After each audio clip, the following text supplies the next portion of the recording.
Well,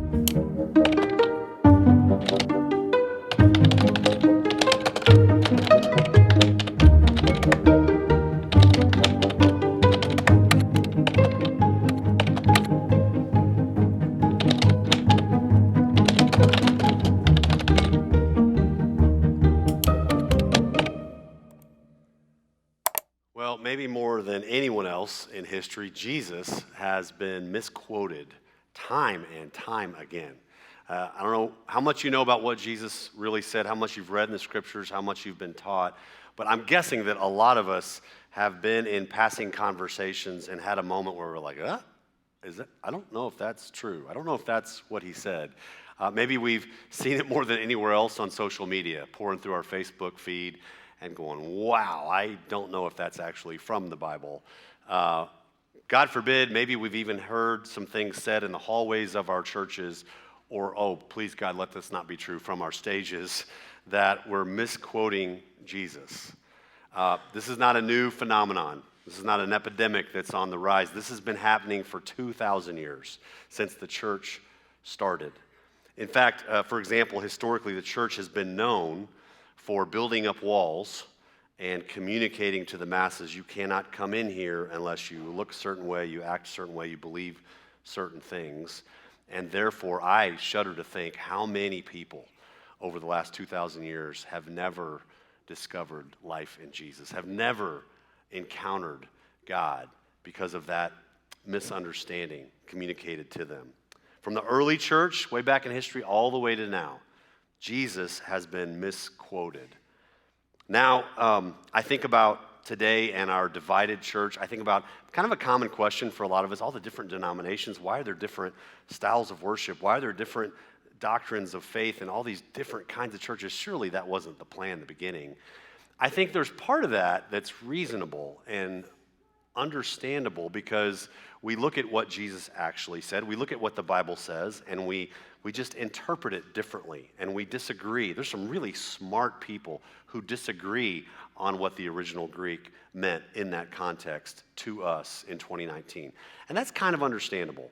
But there's a lot of other things that divide us, that split the church, where we look at supposedly what Jesus said, we misquote him, we take him out of context, and we go off the rails. We build something all around that. It explains a lot of our division, I believe. Maybe this is your first time to church. Maybe some of you came for the first time during our At the Movies series. It's such a fun, unique thing we do here at Colonial. I have met so many people just in my first year here at Colonial that came for the first time last year or 3 years ago or 7 years ago during At the Movies. It's a fun kind of time to plug into church. Maybe that's you. Maybe you're just kicking the tires. Maybe you're spiritually searching. You're wondering who this Jesus guy is. Maybe one or more of you here has been hurt by someone else misquoting Jesus, misrepresenting Christianity.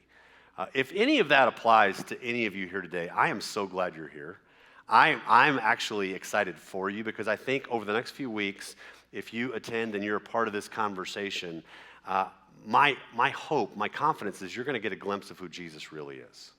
You're going to get a glimpse of what Jesus actually said, what he's really about. Now, for a lot of other folks maybe in the room, like me, you've been a Christian for a while. You've been coming to church for a long time. This is going to be a really good few weeks for us too, because as Christians, you know what that word Christian means? It means little Christ. As people who represent Jesus, represent Christianity to a world that is watching, we better do it right? We better accurately reflect and represent who he really is, what he really said. Well, to start this series off, things Jesus never said, I made a list. I prayerfully made a list on my own time this summer of all the different things I think that I've discovered over time that we say Jesus said it, but he never really said it. And I came up with 23. 23 things Jesus never said that we're buying, that we're selling. And don't worry, we're not going to do this for the next 23 weeks. We're just going to spend a few weeks on it. I narrowed it down to 4 that we're going to camp out. And in fact, I want to start with one today that I think has done arguably more damage than any other. okay? And that is this. Jesus never said, get your stuff together and then come follow me. He never said that. He never said, before you enter these doors, you have to fix your life. Everyone is welcome here, unless you did that thing or those things. You can't come in here unless you look like blank. Jesus never said, get your stuff together, then come follow me. He never said, why don't you clean yourself up a bit before you decide to become a Christian. You know what? I have this image to maintain. I am the Son of God, he says, so I can't have that. I can't have that in my camp. I can't have that around me. You go clean up your act first. You get your stuff together, and then you come back, and we'll talk about becoming a Christian. We'll talk about being one of my followers. He never said, you know what? I've seen the way you treat your kids. I've seen the way you cheat your employer. I know what you looked at last night online. I know that four-letter word you like, the one you really like a lot. I know you're a mess, and I can't have that. You go clean up your act. You go get your stuff together, and then you come follow me. He never said that. And yet we communicate that all the time. Maybe we don't say those words out loud. We don't put signage up that says that anywhere. But we are communicating this, I think, a lot. There's this perception. Let's embrace reality. There's this perception out there that if you want to go to church, you have to act the part. And there's these unspoken rules that we're very comfortable with that reinforce that misunderstanding. See if you recognize these unspoken rules. These are not posted on the hallways of our churches. We don't say these out loud, but these are unspoken rules we live by. No running in church, no hats in church, no cussing in church, no yelling in church, no dancing in church, no expressing anger, no voicing your doubts, no asking the really hard, messy questions. You have to dress the right way, act the right way, and put on a mask to hide the real you. Jesus never said any of that. He never said you have to get your stuff together to follow him. In fact, thankfully, we know what Jesus said. We have eyewitness accounts of the words of Jesus. We can watch with our eyewitness accounts recordings what he did and who he hung out with.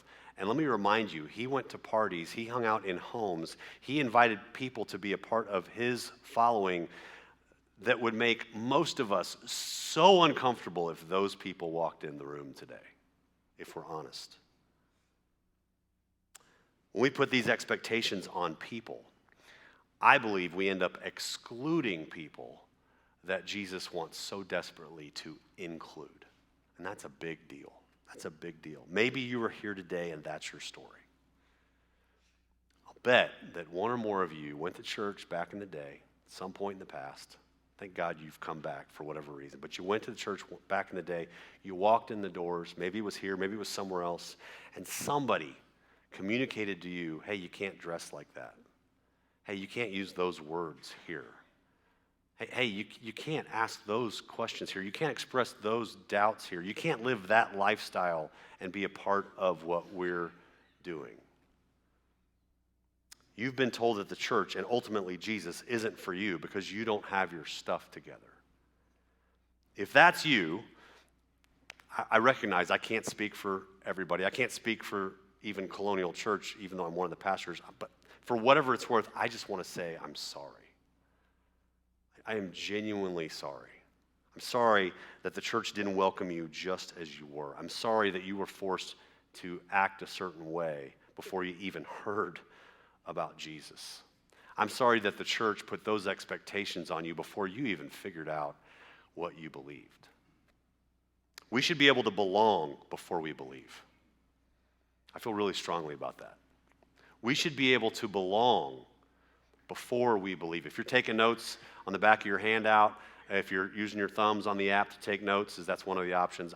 That's the first thing I want you to write down. We should be able to belong before we believe. We should be able to hear about Jesus before we decide to follow him. We should be able to be welcomed in church before we figure out life. We should be able to belong before we believe. It makes me think of my friend Adam. I met Adam several years ago in Denver, and when we lived up there, and it was kind of a funny way we met. I was hanging out with some men. Some of them were Christians, some of them were not. We were playing cards together, and I think it kind of freaked out Adam that he met this pastor playing cards with this motley crew. And it freaked me out because Adam was tatted up to his neck and a little bit on his face, and he had the mouth of a longtime convict and gang member because he was a longtime convict and gang member. And we somehow became friends and had meals together and played more cards together and enjoyed building a friendship together. We were kind of the odd couple. I really liked Adam, and for some reason, he liked me. And well into our friendship, I wanted to give him a book, one of my favorite Brennan Manning books, that to me, more than any other book I've read, expresses the unconditional love and grace and acceptance of God. And so I said, hey, I want to give you this book. And he had a genuine interest in reading it. And so I said, well, come by my office on Tuesday and you can pick it up. And came out pretty quickly that he would rather meet me anywhere else, coffee shop, a bar, a grocery store, a gas station, somewhere, and he could pick the book up because my office was at a church I was pastoring. And I dug a little deeper, and I found out that he not only was uncomfortable coming to a church on a Sunday where we're singing songs and opening our Bibles and talking blatantly about Jesus, he was uncomfortable coming to a church on a Tuesday when nobody was there except me and a few people. Jesus has been misquoted so much that this guy, a guy like Adam, heard the message somehow that he can't even walk into the church doors on a weekday because of the choices he's made, because of the life that he has lived and is living. For those of us that have been in church a while, don't miss this. We've got to be okay with church being pretty dang messy. We have got to be okay with the church being pretty dang messy, because our church is not meant to be a holy huddle that separates itself from the world. That is not from the Bible. A little bit of fear, a little bit of sin that makes us do that. That's not the picture of the church that Jesus says he came to establish. No, a church that Jesus came to establish is a community of people for everyone. No matter what's going on in our individual lives, where we come together and we find hope in Jesus. We find meaning. We find life in him, just as we are. We've got to be okay with the church being pretty dang messy. And let's be honest about this. The real reason the church is pretty dang messy is because you and I are here. Can we get an amen, like an old school amen? The real reason the church is pretty dang messy is because you people and I are here. Amen. Thank you. I love how author and pastor Eugene Peterson puts it. He says, when Christian believers gather in churches, everything that can go wrong sooner or later does. Just as a hospital collects the sick under one roof and labels them as such, the church collects sinners. So Christian churches are not, as a rule, model communities of good behavior. They are rather places where human misbehavior is brought out in the open, faced, and dealt with. Colonial church is supposed to be a hospital for sinners, for broken people. Now, I'm sure we've all been to a hospital, right? All of us have been there at least once, right? Trick question. You don't remember. I've actually been there a few times since my birth. I've been there for me. I've been there for my family. I've been there a lot more as a pastor visiting people. You know what I've never seen happen in a hospital? I've never seen anybody get yelled at, get angry with, get kicked out because they were sick. Not a single time. I've never seen somebody come in the front doors of a hospital and they walk up and the nurses at the front go, oh, whoa, hey, you're sick, you're physically messed up. Okay, once you go home for a few days, maybe a few weeks, however long it takes, once you get better, come back, I'll get the paperwork, we'll admit you to the hospital. That's nuts, right? A hospital, nobody gets kicked out for being sick or broken. That's why they're in the hospital. Why can't the church be like that? Why not? Why can't we be the place where sick and broken people can come and find healing and wholeness? If this is true, and I believe it is, if the church is a hospital for sick and broken people, then real quick, let's take it to the next level. Why are we pretending that everything is okay with us? I remember several years ago, I tore my ACL in my knee when I was mountain biking. I was younger, quicker, and a little more active, and I was mountain biking. I was clipped into the pedals, and I took a tumble, and one of my pedals did not separate itself from my foot, and so I just tore my knee up, and it was extremely painful. Swelled up real big. I couldn't straighten my leg, and I was limping just really badly. And within days, I'm in an orthopedic surgeon's office to do an MRI and an X-ray and figure out what's going on. Can you imagine if I'd have if I'd have limped in to that doctor's office and pretended like everything was okay? It'd be really foolish of me to try to walk normally and hide my limp. It'd be dumb for me if something's clearly wrong for the doctor to come out and say, okay, Loren Jones, time to see you. And I'm like, you know what, doc? I'm good.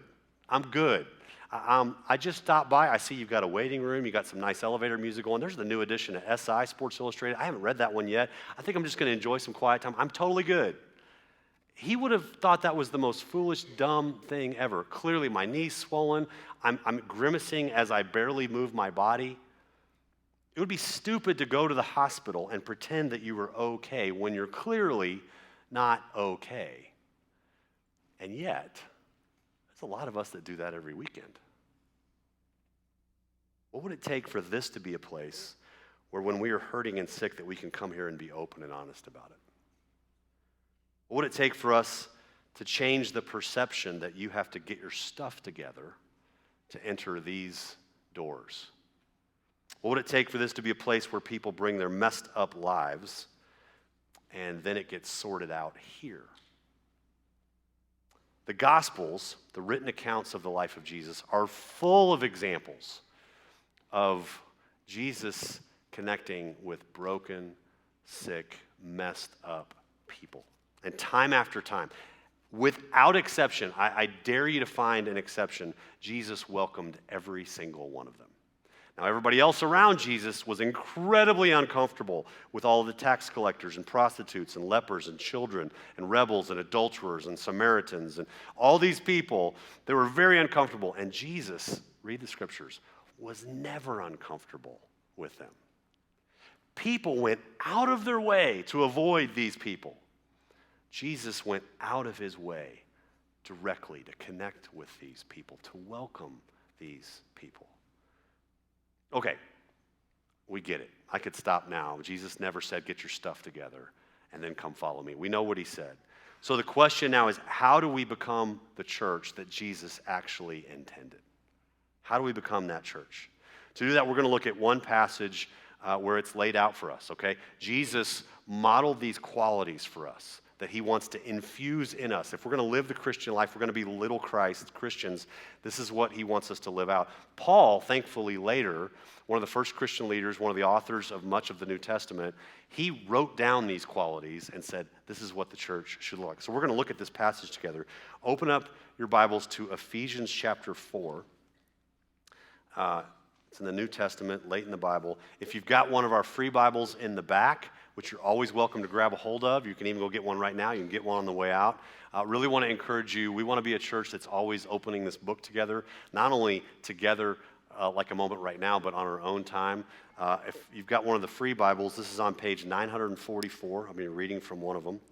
Ephesians chapter 4, starting in verse 1.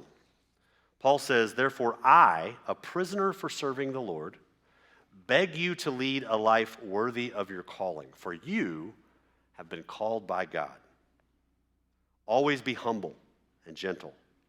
Be patient with each other, making allowance for each other's faults because of your love. Make every effort to keep yourselves united in the Spirit, binding yourselves together with peace.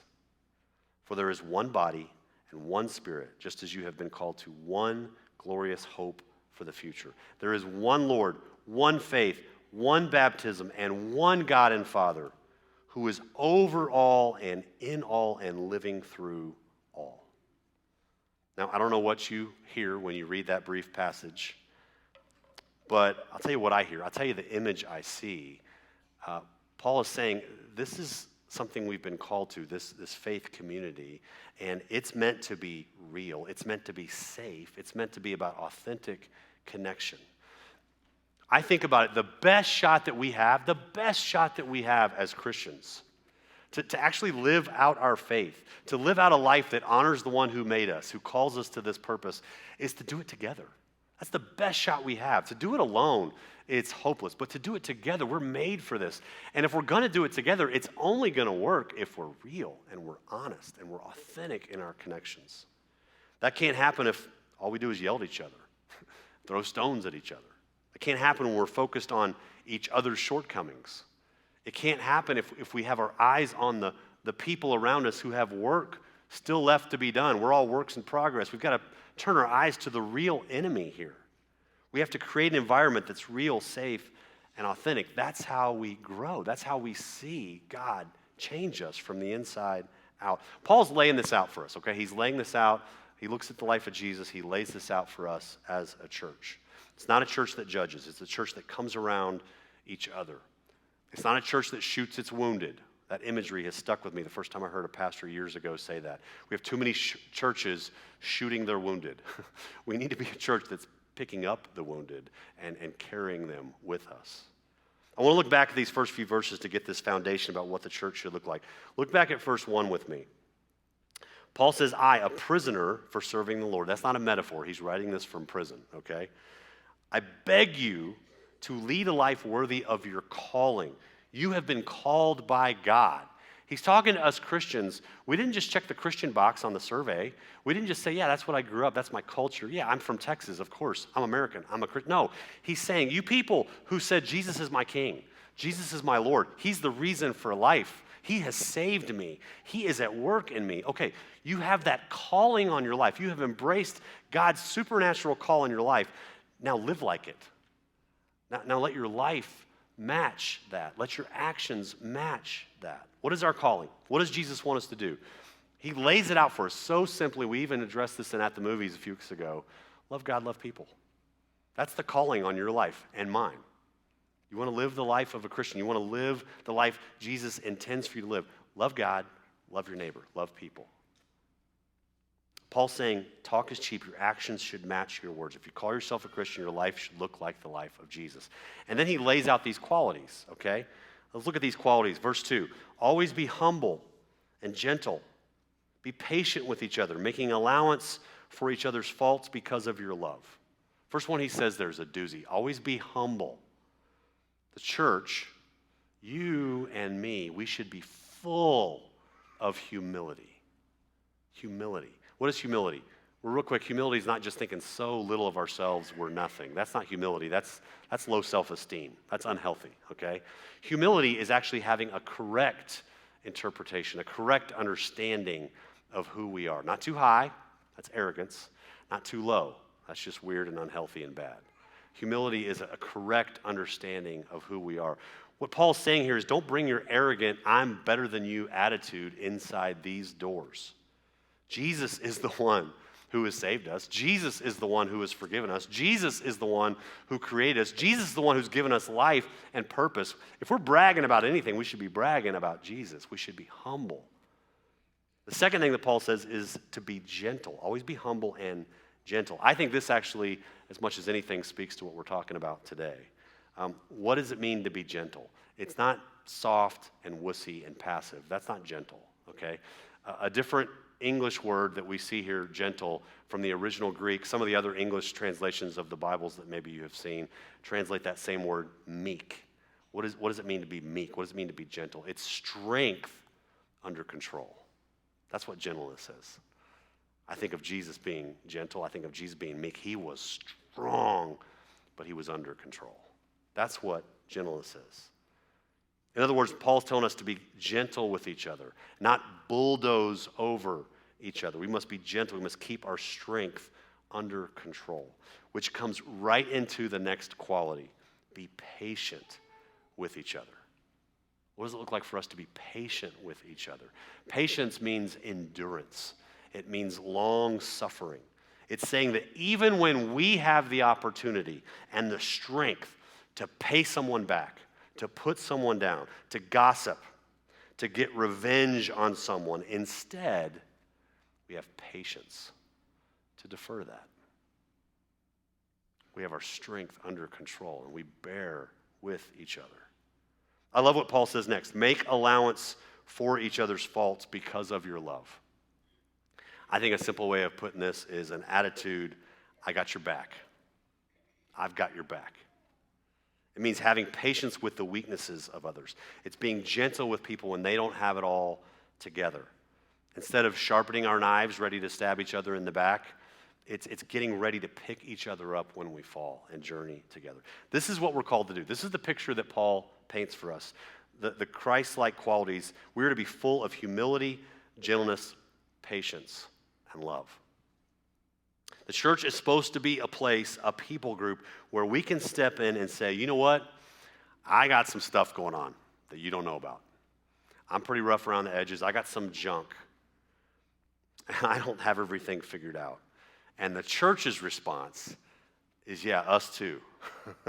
We've got your back. We've got your back. You shouldn't have to put a mask on. You shouldn't have to say the right words, dress the right way, pretend to be someone you're not. Jesus never said, get your stuff together and then come follow me. Now, one word of encouragement as I think about this. I've been here a whopping 12 months, as I've already mentioned. I want you to know, I've seen a lot of this already. I'm encouraged. I think Colonial, both recently and in its far past, has a great, rich history of being a church that is a hospital for sinners, that is a place for broken people to come and recognize we're in this together, that is welcoming to all different kinds of people. I really believe that. I think we've got a rich history. I think we can build on that. I've heard enough of your stories that you have told me that has been your experience. If you're new here, or maybe you've been a part of a different church that told you had to fix your life first before coming to Christ, I do want to encourage you. I really believe that's not us.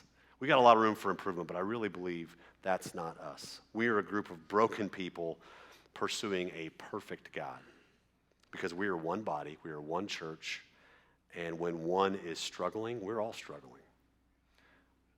I like how Paul ends this passage, verse 3 and following. Make every effort to keep yourselves united in the Spirit, binding yourselves together with peace.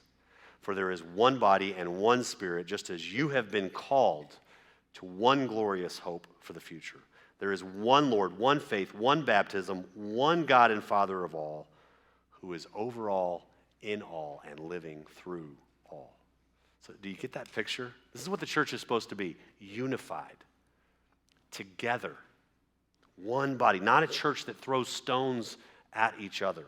Rather, a church that welcomes everybody in, regardless of where they are in life. A church that says, we're going to love you no matter what it costs us. A church that says, we're going to be like Jesus. We're going to love like Jesus. Now, if we want to continue that, if we want to be even more faithful to that, there's a couple practical things I want to leave you with today, okay? 2 practices we have to lean into. 2 ways we can faithfully live this out. Number 1, painful, raw, uncomfortable honesty with God and with each other. I know it's a mouthful. Painful, raw, uncomfortable honesty with God and with each other.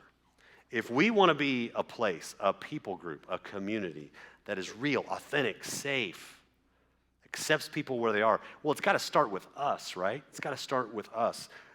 We can't put our game faces on when we walk in these doors, when we step into our groups and studies and our relationships with each other. We can't do that. If you had a rough day, don't pretend it's okay. If you're struggling with sin, don't hide it. Whatever kind of day you've had, whatever kind of week you've had, great, terrible, exciting and life-changing, troubling and heartbreaking, share that with the rest of us. That's how we do this. Now, real quick, I'll be honest. That's so easy to preach.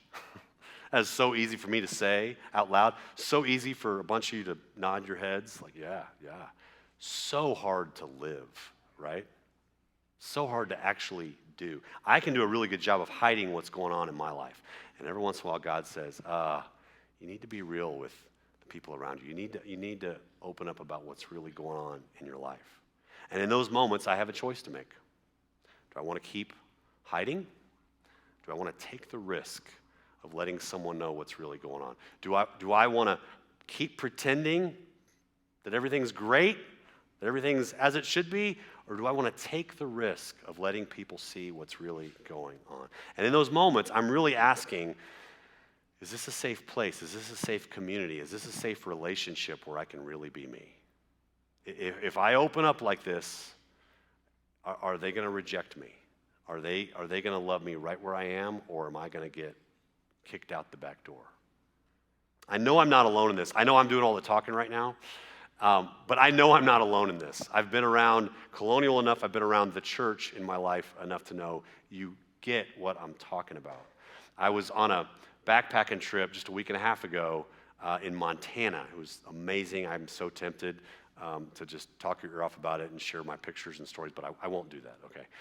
But I will say, 5 nights, 6 days in the middle of nowhere with only what we could carry on our backs, me and one friend, RJ. Didn't come across any bears, which was good. We had a great week. It was so fantastic. Day 3, my good friend RJ, that I love, that I respect, that I look up to so much, across the campfire says this to me. Hey, Loren, you want to know my secrets? And I thought to myself, there's more? Like, he's told me so much, you know? We're really good friends. And he did. He opened up about some things he'd never told me.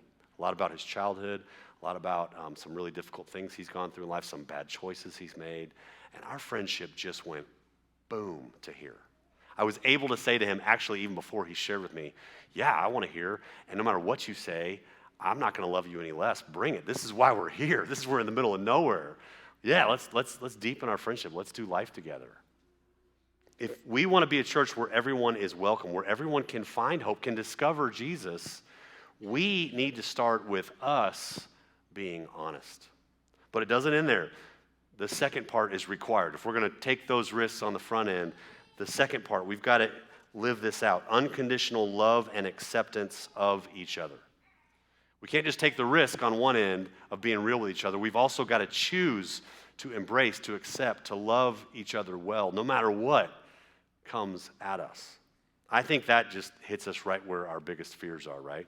What if I open up? What if I take these risks and then they treat me differently? Then they don't want me around. Then I'm rejected. Then our friendship ends or at least changes some really bad ways. That's the risk we're taking.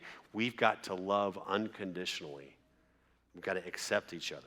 Now, we got our work cut out for us if we want our church to be this kind of church, to be more like this. A whole lot of people think that church is for holy people, for perfect people. We've got to counter that misconception by being real and honest and by loving unconditionally. We can be that kind of church. I really believe we can. We can stop misquoting Jesus. We can counter that misrepresentation of Jesus that you got to get your stuff together. What if when people come to Colonial Church, they heard us say these words, they felt this message from us consistently, we've got your back. We've got your back. What if when you go back to your neighborhood today, you go back to your workplace tomorrow, you go back to your schools in just the next few weeks, and you bring with you this message from the Church of Jesus, we've got your back. The world says a whole lot of things about the church. Jesus says about the church that this is a hospital for the spiritually, emotionally, relationally, sexually, physically broken people to find healing and hope and life in Jesus. We can be that church. When someone in your life is really honest with you, what if you say these words? Let's say it out loud. We've got your back. Let's say it again like we mean it. We've got your back. When someone walks through these doors and their life is a mess, we're going to say what? I have a secret, someone will say, that's about to come out, and as soon as it does, it's all going to be over. We're going to say, I made a huge mistake. All I feel is guilt and shame, and we're going to say, we've got your back. Something happened in my life when I was a kid, and it ruined things. We will say, I feel like I'm not enough. We will say, we've got your back. My marriage is dying. My marriage is dead. We will say, I'm addicted. We will say, I don't even know if I believe this stuff. We will say, yes. I like hearing a little voice say that. If you took any notes today on your handout, if you got busy on the app today with some notes, would you put in big caps at the bottom, we've got your back. That is the church of Jesus. If we are faithful to that, oh my goodness, the city will change. Our neighborhoods will change. Our workplaces will change. Our families will change. May we ooze the grace of God together and live that out.